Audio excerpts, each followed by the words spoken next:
comité de groupe est essentiellement une instance d'information. Chaque année, lors de la seule réunion de l'instance, ses membres reçoivent des informations économiques et financières sur la situation du groupe et de l'ensemble des entreprises qui le composent. Mais ils ne sont pas habilités à rendre un avis.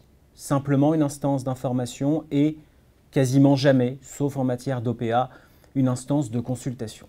Dès lors, quelle peut vraiment être l'importance du comité de groupe dans le fonctionnement du groupe de société?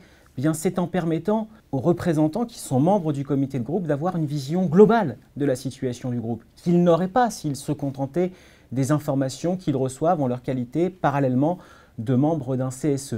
Cette vision globale et cette circulation de l'information entre les différentes entités du groupe, c'est l'intérêt principal du comité de groupe.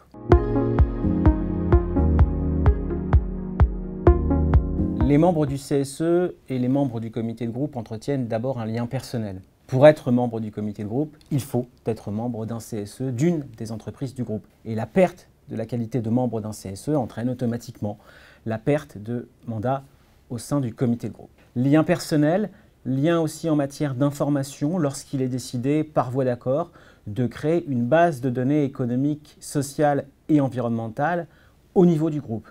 Lorsqu'une BDESE de groupe est créée, l'on peut y retrouver en partie les mêmes informations que dans les BDESE créés dans les différentes entreprises du groupe. Ce sont les premiers liens qui existent entre comité social et économique et comité de groupe.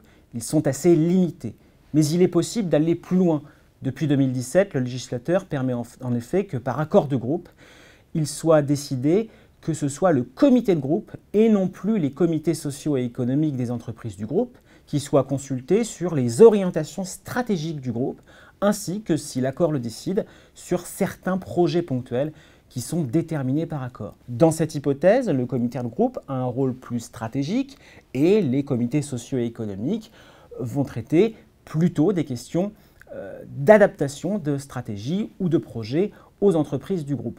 Mais cette possibilité d'extension conventionnelle des attributions du comité de groupe, instaurée en 2017, voit sa portée considérablement atténuée par l'une des dispositions prévues en parallèle, à savoir la nécessité de toujours consulter sur les mêmes orientations stratégiques et sur les mêmes projets ponctuels les CSE des entreprises du groupe qui doivent connaître non pas de l'orientation en tant que telle ou du projet en tant que tel, mais de ses conséquences sur la situation de l'entreprise. Une telle disposition n'est pas de nature à inciter les entreprises à s'engager dans la voie d'une extension des attributions du comité de groupe, car elle génère en réalité une double consultation, comité social et économique, comité de groupe, et donc davantage de complexité.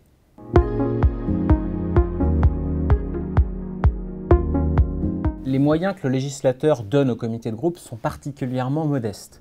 Être membre du comité de groupe ne donne pas le droit à des moyens individuels supplémentaires. Le membre du comité de groupe n'a pas un crédit d'heure de délégation supplémentaire, n'a pas une formation spécifique en lien avec sa qualité de membre du comité de groupe. Il doit faire uniquement avec les moyens dont il disposerait parallèlement sa qualité de membre du CSE, sauf si un accord ou un usage prévoit davantage. Collectivement, l'instance n'a pas beaucoup plus de moyens. Une seule réunion par an, c'est l'exigence légale. Pas de budget, en dépit du fait que l'instance a la personnalité juridique et dispose donc d'un patrimoine.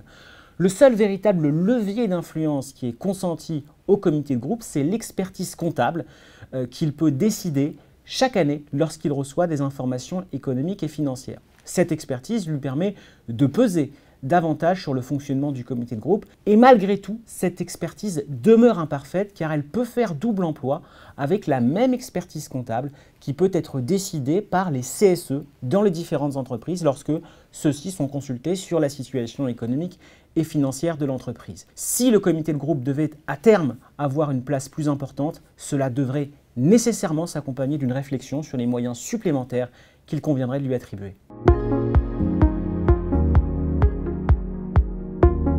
Le comité de groupe a été créé en 1982. Depuis 40 ans plus tard, le groupe de société n'a plus la même place dans la vie économique.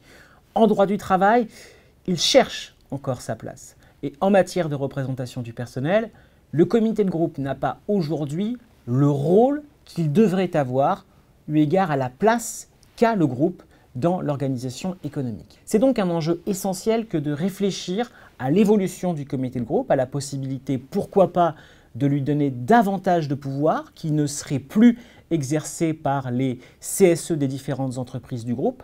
L'enjeu est important.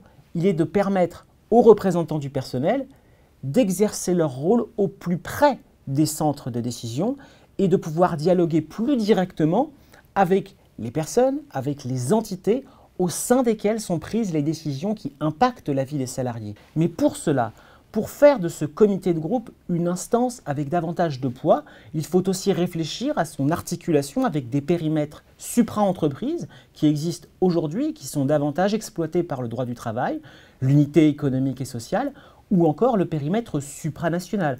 On pense au comité d'entreprise européen, car l'une des failles majeures du comité de groupe aujourd'hui, et qu'il conviendrait de pouvoir régler à l'avenir, c'est qu'il ne concerne que des entreprises situées en France, alors même que, bien souvent, même dans la plupart du temps, les groupes ne sont plus franco-français.